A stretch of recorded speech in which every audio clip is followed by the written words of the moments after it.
Hi guys, welcome back to my channel. If you're new here, my name is iOLANDE Melody. Have any of you noticed that minimalism has become increasingly popular, particularly since 2020? Most people think that minimalism is great. It promotes the practice of decluttering old useless items, clearing your space, getting rid of things that you don't need, and only owning the bare essentials. But in times of uncertainty, when inflation is on the rise, the economy is unstable, to say the least, and we have people like Klaus Schwab saying, "You will own nothing and you will be happy," is now really the best time to be getting rid of all of your stuff? What does the current trend of minimalism have to do with the Great Reset? Many of you have heard the phrase, "you will own nothing and be happy," coined by the World Economic Forum, an organisation that is hell-bent on changing our future and how we all live our day-to-day life. In 2016, Forbes wrote an article titled, "Welcome to 2030. I own nothing, have no privacy, and life has never been better." This article outlined all of the goals that the World Economic Forum have for our future. Some of the goals include round-the-clock surveillance, they want people to give up their cars and only use public transport, give up their homes and only live in rented accommodation, and as it states in the title, they want you to own nothing. If you want a more in-depth analysis on this, I do have a video titled, "What's Really Behind the Great Reset?" But in this video, I'm going to hyper-focus on the section in this article that proposes that people in the future will rent everything.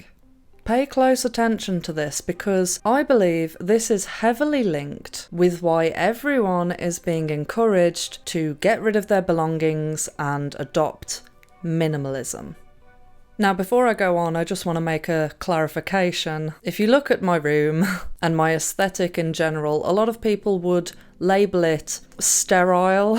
A lot of people who know me in real life will probably be thinking, why are you dissing minimalism? In this video, I'm going to give a nuanced approach, not an extremist approach, but a nuanced approach to hoarding, minimalism, and prepping, because they are all connected. Some people would believe that hoarding is the polar opposite of minimalism, but I personally believe that you can use the best elements of each of these things, and if you take any of it to extreme, you can end up in trouble. But let's get back to the article. So this terrible idea proposes that instead of owning every item that you use on a day-to-day basis, you should instead pay a subscription fee.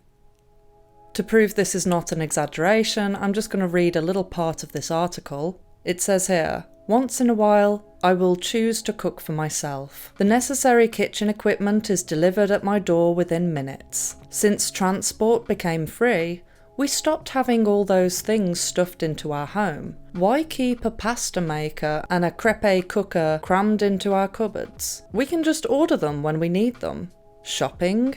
I can't really remember what that is. For most of us, it has been turned into choosing things to use. Sometimes I find this fun, and sometimes I just want the algorithm to do it for me. It knows my taste better than I do by now." Are you connecting the dots? Because I am. Let me give you an example of what this would look like. I have a Dyson hairdryer.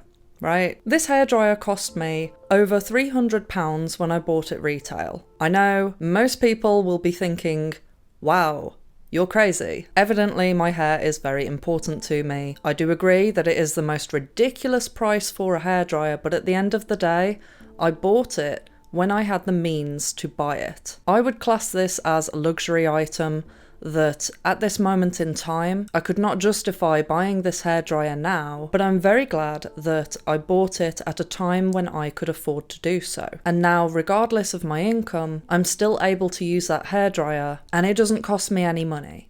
Now, if we were living in Klaus Schwab's dystopian nightmare world, I wouldn't own that hairdryer, I would have to rent it. And because it is a luxury item, the rental cost of it would be significantly higher than, say, a non-branded crappy hairdryer.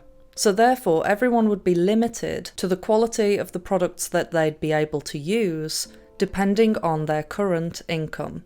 Now, if you do the maths, and if you're a person that's used to frugal living, this type of subscription-based idea will raise a million red flags. And you can see that they are trying to push subscription-based things into society. A few years ago, the norm was that people would buy a DVD, for example, and it was a tangible item that you could hold and you could touch. You paid that money once, and you could keep the DVD forever. Nobody really does that anymore. What people now do is they pay a monthly fee to stream things. The same goes for music. Most people don't buy records anymore, they don't buy CDs. You pay a monthly fee and you have access to all this music, but if you were to stop paying the monthly fee, you have no music.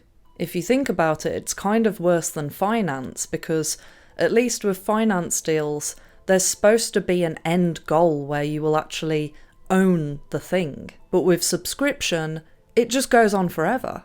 Now, I know that for some people, subscription works out to be more convenient for them, but you have to know where to draw the line and when it stops being convenient and it starts becoming a trap. Because in most cases, it's not cost effective to pay a subscription for something. A lot of people just look at it and think, oh, well, it's only a small amount of money each month, it's barely anything. But all of it adds up. I remember when Photoshop was a program that you could have on your computer and you could pay for it once, in one big payment, and then you owned the rights to use Photoshop. Now, what you have to do is pay a monthly fee to maintain your license. Now, for a working photographer that has established their business, it's probably no great shakes, but what about beginner photographers or amateur photographers that want to start, but they can't afford those monthly payments? This subscription thing, to me, is like an absolute nightmare. Okay, so let's get on to the minimalism. I have seen numerous YouTubers promoting minimalism in what I believe to be the wrong way. There was one popular YouTuber in particular that was doing a clothing clear out, and I was quite horrified at the level of things that she was just chucking away and the reasons she was giving for throwing these things away. Now, I come from a family of hoarders, so maybe that's why I was so horrified, but as you can see, I'm not a flat-out hoarder. I've got rid of stuff in the past so many times, thinking that I'll never need it ever again, and then, lo and behold, a few months later, I realise, oh crap, I wish I'd have kept that. And then I have to go out and I have to buy the item again. One of the things that inspired me to do this video was watching Truthstream Media's video about planned obsolescence. There is a multitude of things that companies do to ensure that people keep buying their products. One of them being that things aren't created with longevity in mind nowadays. A lot of items are deliberately made to break after a certain length of time to ensure that you will repurchase it. If you want to know more about this, I encourage that you watch their video because it's very eye-opening. What I'm saying in this video is that minimalism ties into this. When you have a plethora of YouTubers that are promoting minimalism, but it's not necessarily about keeping and maintaining items that you love and you'll keep forever, it's more about just throwing stuff away free willy-nilly, saying things like, if you haven't used it in 6 months, then do you really need it? Well, actually, yes, sometimes you do. I sometimes keep stuff just in case other people might need it, as in friends or family. A good example that a lot of people can relate to is if you have a child, you have to fork out all this money to buy baby things. But eventually that baby will grow and you won't have a need for any of those items anymore. But most people don't throw the stuff away, they pass it on to other family members, thus saving money within the family unit. But minimalism would encourage you to just chuck it out.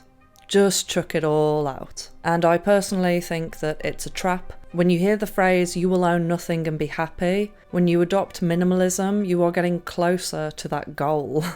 Another thing that's highly suspicious is that hoarding and prepping is continuously mocked in the mainstream media. Now, why do you think that is? I've literally seen news articles with titles like, "Do you know someone who is an extremist prepper? How to spot the warning signs." As if prepping is a bad idea in this day and age. Make it make sense. It's the same mentality as when people were mocked for doing their own research about a cocktail of chemicals being injected into their body. Yeah, it's so dumb. So dumb to question that. So next week's video, I'm going to give some practical tips on how to have that minimalist aesthetic, because to me, that's all it is. It's an aesthetic. It's a look. You can be organized. You can have a space that looks clear and tidy, but you can also prep and be very organized and hoard wisely. Thank you so much to everyone who donates to this channel. It really does help a great deal. And thank you to everyone who likes, comments, shares, subscribes, so that these videos can get seen by more people. Love you, bye.